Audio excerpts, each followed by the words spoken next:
जय हिंद। मैं शशि कुमार पटेल आपको टारगेट स्टडी सेंटर यानी कि टारगेट स्टडी सेंटर पर स्वागत करता हूं। तो गाइज हम 12th केमिस्ट्री देखेंगे। ये आप मान लो क्रैश कोर्स मान लो या वीवीआई क्वेश्चन मान लो, जो मानना है आपको मान लो। मैं आपको यहाँ पे कुछ इंपॉर्टेंट क्वेश्चन दूंगा जो आपको आगामी 2021 एग्जाम आने वाला है। लॉकडाउन में आपको हम बहुत कुछ नहीं पढ़ा पाया, बहुत सारा मजबूरियाँ था मेरे पीछे। 2021 में जो एग्ज़ाम आने वाला है, मैं आपको कुछ हेल्प करना चाहता हूँ कि आप अपने आने वाले परीक्षा में कुछ अच्छे कर सके। तो बस ये मैं छोटा सा प्रयास है और मैं यही देना चाहता हूँ, जहाँ पे मैं ट्राई करूँगा कि 450 प्लस क्वेश्चन देने के लिए किसको आपको दूंगा, किसी और को नहीं, बस साथियों आपको दूंगा।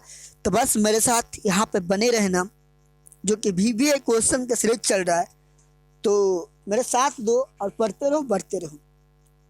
जिसमें मैंने पहला क्वेश्चन लिया है फ्रेंकल दोष और शॉर्टकी दोष में अंतर स्पष्ट करें। तो गाइज ये 2011 और 2016 में पूछा हुआ क्वेश्चन है। ये इम्पोर्टेंट क्वेश्चन है, ऐसा नहीं सोचना कि ये ऐसे ही क्वेश्चन है। ये आपका सारा इम्पोर्टेंट क्वेश्चन यहाँ पे है।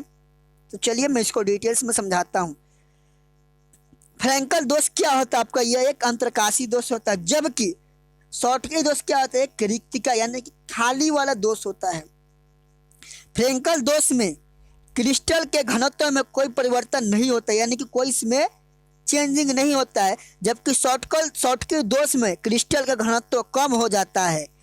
ओके, दूसरा पॉइंट यहाँ पर देखो, तीसरा पॉइंट करे इस दोष के कारण यानी कि शॉर्टकी दोष के कारण फ्रेंकल दोष के कारण वैद्युतांक का मान बढ़ जाता है, जबकि शॉर्टकी दोष के कारण परावैद्युतांक का मान अपवर्तित अपवर्तित रहता है। तो गाइस ये 3 आपको दिए थे। आप इसका स्क्रीनशॉट लेना चाहते तो स्क्रीनशॉट ले सकते हैं। यदि आप पीडीएफ लेना चाहते हैं तो डिस्क्रिप्शन बॉक्स जाकर चेकआउट करना और वीडियो को पूरा अंत तक जरूर देखना। चलिए यहाँ पे कुछ थोड़ा मिस्टेक हुआ था, कोई बात नहीं। दूसरा क्वेश्चन हम लोगों का कह रहा है कि मोललता की परिभाषा दीजिए। बहुत अच्छा क्वेश्चन दिया आपके सामने। कह रहा है मोललता की परिभाषा दीजिए। तो चलिए मैं इसका सॉल्यूशन बता देता हूँ। कह रहा है गाइस यहाँ पे कुछ थोड़ा हो रहा है बफरिंग। आंसर में देखिए, कह रहा है किसी विलायक के 1000 ग्राम में घुले विलय पदार्थ के ग्राम अणुओं की संख्या को उस विलयन की क्या कहते हैं? मोललता कहते हैं। उस विलयन की क्या कहते हैं? मोललता कहते हैं। फिर से समझो, नहीं समझे तो, किसी विलायक के 1000 ग्राम में घुले विलय पदार्थ के ग्राम अणुओं की संख्या को उस विलयन की मोललता कहते हैं। क्या कहते हैं? मोललता कहते हैं। चलिए अगले क्वेश्चन की तरफ बढ़ते हैं गाइज। करे मोलारता क्या है? मोलारता क्या है? तो किसी बिलियन के 1 लीटर में, किसी बिलियन के मतलब क्या, ये बिलियन हो गया, किसी बिलियन के 1 लीटर में घुले विलय के ग्राम अणुओं की संख्या को बिलियन की मोलारता कहते हैं। ये भी आपके वीवीआई क्वेश्चन है। वीवीआई में डाल लो, आंख मूंद कर डालो, ये आपको टाइपिंग किया हुआ पीडीएफ मिलेगा। मैं कह रहा हूँ ना, टाइपिंग किया हुआ पीडीएफ मिलेगा और आपको 450 प्लस क्वेश्चन देने की जिम्मेदारी हम लोग लेते हैं। और ये आपको 2021 आने वाला जो आगामी परीक्षा है उसके लिए इम्पोर्टेंट है, और आने वाले भविष्य में जो कोई भी देखेगा मेरा इस वीडियो को उसके लिए भी इम्पोर्टेंट है। चलिए आज हम कम से कम 15-20 क्वेश्चन करने की ट्राई करेंगे। तीसरा हम लोग का क्वेश्चन हो गया मोललता क्या है। चौथा क्वेश्चन की ओर हम लोग बढ़ते हैं। चौथा क्वेश्चन आपका कह रहा है क्वथनांक में उन्नयन से क्या समझते हैं? तो समझो, किसी विलायक में किसी अवाष्पशील, कह रहा है किसी विलायक में कोई अवाष्पशील विलय में मिलाने पर उसके क्वथनांक में जो वृद्धि यानी कि इंक्रीजिंग यानी कि ऊपर की ओर जो वृद्धि होता है उसे क्वथनांक में उन्नयन कहते हैं। नहीं समझे ना, फिर से समझो। कह किसी विलायक में कोई अवाष्पशील विलय मिलाने पर यानी कि उसमें विलय मिलाने पर, सॉल्यूशन मिलाने पर उसके क्वथनांक में जो वृद्धि होता है यानी कि इंक्रीजिंग होता है, उसी को क्वथनांक में उन्नयन कहते हैं। चलो गाइज 5वां क्वेश्चन देखो। जो आप चैनल पर देख रहे हो ना, उसका नाम लिखा हुआ है target study YouTube channel. If any inquiry then contact us. इस नंबर से कॉन्टैक्ट कर सकते हो और ऊपर में आपको एक और नंबर दिया होगा नंबर शायद नहीं दिख रहा है, कोई बात नहीं। चंदन जी का इस बात से बन रहा है उनका नंबर ऐड नहीं है, उनका नंबर आपको पीडीएफ में कहीं ना कहीं जरूर मिल जाएगा। चलिए 5वां नंबर क्वेश्चन आपके सामने स्क्रीन पर लगा हुआ होगा। कह रहा है देखो परासरण दाब क्या है, जो कोई भी हो भाई स्क्रीनशॉट नहीं मारना, बिल्कुल स्क्रीनशॉट नहीं लेना है। कह रहा परासरण को रोकने के लिए लगाए गए बाहरी दाब को परासरण दाब कहते हैं। क्या कहते हैं? परासरण को रोकने के लिए लगाया गया बाहरी दाब को परासरण दाब कहते हैं। आंख मूंद को बोल दो भाई, एक शब्द में याद करो, मेरे साथ याद करो। परासरण को यानी कि जो बहाव को रोकने के लिए लगाया गया बाहरी दाब को परासरण दाब कहते हैं। चलो अब 6ठा नंबर क्वेश्चन देखो, कितना मिनट हुआ? 5 मिनट हुआ है भाई, 5 मिनट। 20 क्वेश्चन करेंगे, 20 क्वेश्चन। 6ठा कह रहा है ग्राम अणुक अवनमन स्थिरांक को समझाएं। ग्राम अणुक अवनमन स्थिरांक को समझाएं। तो चलिए हम समझते हैं इसको भी। कैसे समझेंगे? कह रहा है किसी विलायक के 1000 ग्राम में किसी अवाष्पशील विद्युत अनपघट्टे के 1 ग्राम अणु घुलने पर उसकी हिमांक में जो अवनमन होता है ना, वह विलायक का ग्राम अणुक अवनमन स्थिरांक कहलाता है। फिर से समझो, किसी विलायक के 100 ग्राम में किसी अवाष्पशील विद्युत अनपघट्टे के 1 ग्राम अणु घुलने पर उसके हिमांक में जो भी अवनमन होता है वह विलायक का ग्राम अणुक अवनमन स्थिरांक कहलाता है। चलिए 7वां नंबर क्वेश्चन भी VBI हेनरी का नंबर, हेनरी का नियम बहुत VBI क्वेश्चन है। ये 2011 में, शायद 2011 में पूछा था, मैंने लिखा नहीं है बट याद है मुझे, क्वेश्चन नहीं मैं देखा था। चलिए कह रहा सर्वप्रथम, मैंने क्वेश्चन को हटा दिया, थोड़ा क्वेश्चन भी दिखाई देना चाहिए। चलिए कह रहा सर्वप्रथम गैस की विलायक में विलायता तथा दाब के मध्य मात्रात्मक के संबंध हेनरी ने दिया, इसलिए इसे हेनरी के नियम कहते हैं। नहीं समझ में आया? फिर से समझो। सर्वप्रथम गैस की विलायक में विलायता तथा दाब के मध्य मात्रात्मक संबंध हेनरी ने दिया, इसलिए इसे हेनरी का क्या कहते हैं?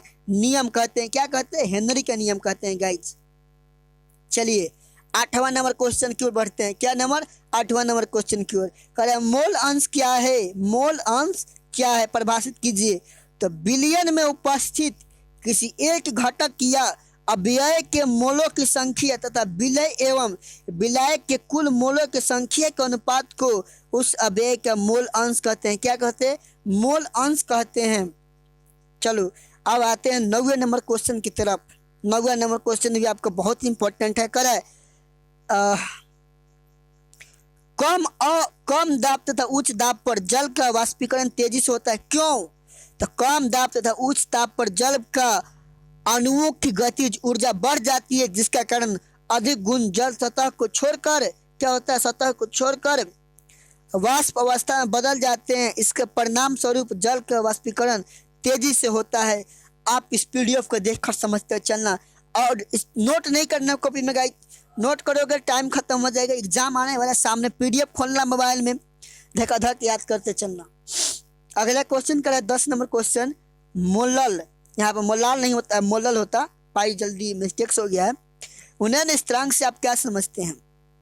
तो किसी विलायक के 1000 ग्राम में किसी अवाष्पशील विद्युत अनपघट्टे का 1 ग्राम अणु घुलने पर उसके क्वथनांक में जो उन्नयन होता है वह विलायक का मोलन उन्नयन स्थिरांक कहलाता है। गाइस जब अगले क्वेश्चन की ओर बढ़ते हैं, कितना मिनट हुआ? 9 मिनट। गाइस 3 मिनट और दो, 3 मिनट में 9 क्वेश्चन हो जाएंगे मेरे अंदाज से। करे समप्रसरी विलयन किसे कहते हैं? तो वे 2 विलयन जिन्हें अर्धपरागम्य झिल्ली से पृथक करने पर परासरण नहीं होता है तो इससे समपरासरी विलयन कहते हैं। क्या कहते हैं? इसे समपरासरी विलयन कहते हैं। चलिए 12 नंबर क्वेश्चन की ओर बढ़ते हैं। वाष्प दाब के अवनमन से आप क्या समझते हैं?